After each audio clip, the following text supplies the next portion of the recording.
so imperfect revolution. No, but I agree with Bill. no, but Whenever we're the saying U.S. it's goes in and tries to impose our vision of democracy in that region, we fail. We took Mossadegh out in Iran, and we ended up with the Shah, and then we ended up with. But that's not our fault. It's not our fault what came out. We didn't go into Egypt.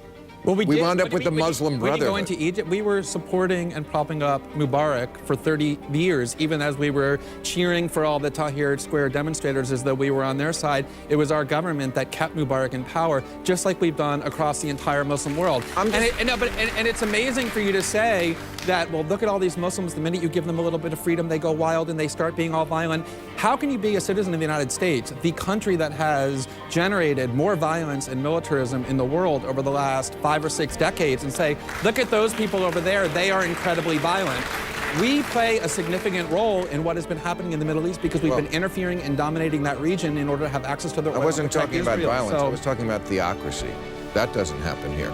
No, well, okay, that doesn't happen here, but at the same time, Iran isn't invading lots of other countries and occupying them for a decade, nor are fundamentalist Muslim countries the way the United States is. So these things are interlinked because we are continuously interfering in that part of the world. And so to say... Really, it's all our fault? It's not all our fault, but when you send your military for 6 straight decades into other countries to bomb them, kill their children and women and innocent men, prop up dictators, yeah, you take responsibility for your actions and say, to the extent that that region... That religion goes back 1,000 years before our revolution, so I don't think we can take all the blame. I don't think we should. I think we should take a lot of it. And there's lots of bodies and corpses that have been piled up in the name of Christianity and Judaism as well.